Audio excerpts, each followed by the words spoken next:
मनोरमध्ये कौटुंबिक वादातून एका महिलेने गळफास घेत आत्महत्या केल्याची धक्कादायक बातमी समोर आली आहे। आज 18 फेब्रुवारी रोजी सकाळी 12 वाजेच्या सुमारास ही घटना उघडकीस आली आहे। धन्वंती देवी नवलेश कुमार पासवान असे या मृत महिलेचे नाव आहे।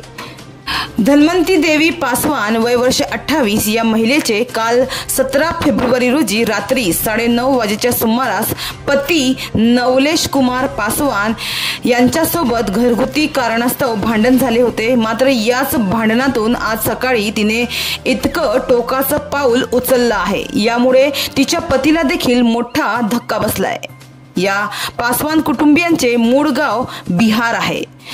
तर मिळालेल्या माहितीनुसार मनोर वेडगाव रोड रईस नगरी येथील नसीमा कॉम्प्लेक्सच्या इमारतीत रूम नंबर 103 मध्ये पासवान कुटुंबीय राहत असून 17 फेब्रुवारी रोजी सोमवारी रात्री 9:30 वाजेच्या सुमारास जेवणानंतर या कुटुंबातील पती पत्नी यांच्यात घरगुती वाद झाला होता।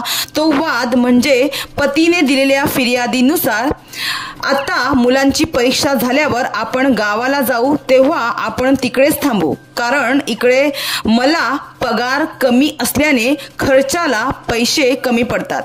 इतक्या कमी पगारात नाही जमत, त्यामुळे गावी गेल्यावर आपण तिकडेच थांबू, परत यायचे नाही अशी चर्चा करत असताना माझ्या पत्नीने मला सांगितले की नाही, आपण परत इकडे येऊ। मात्र या कारणावरून आमच्यात बाचाबाची झाली होती अशी माहिती नवलेश कुमार यांनी पोलिसांना दिली।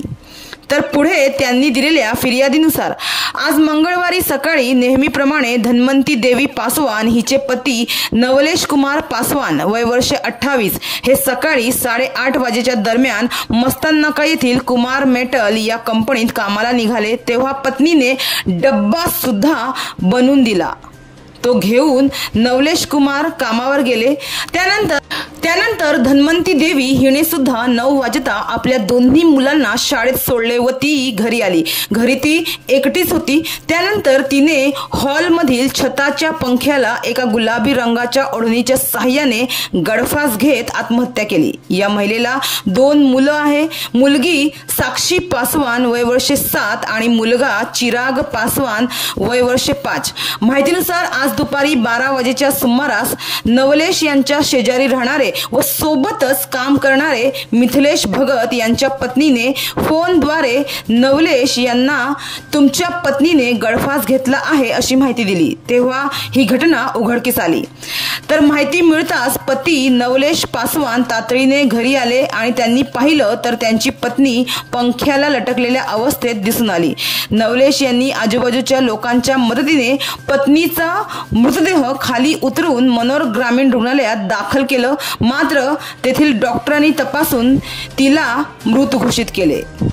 तर पोलिसांनी घटनास्थळी पंचनामा केला आहे। तर या महिलेवर मनोरच्या ग्रामीण रुग्णालयात शवविच्छेदन करण्यात येत आहे। मात्र या प्रकरणी काही एक संशयाचा प्रकार नसून कोणाविरुद्ध तक्रार नाही अशी माहिती मनोर पोलिसांनी दिली आहे।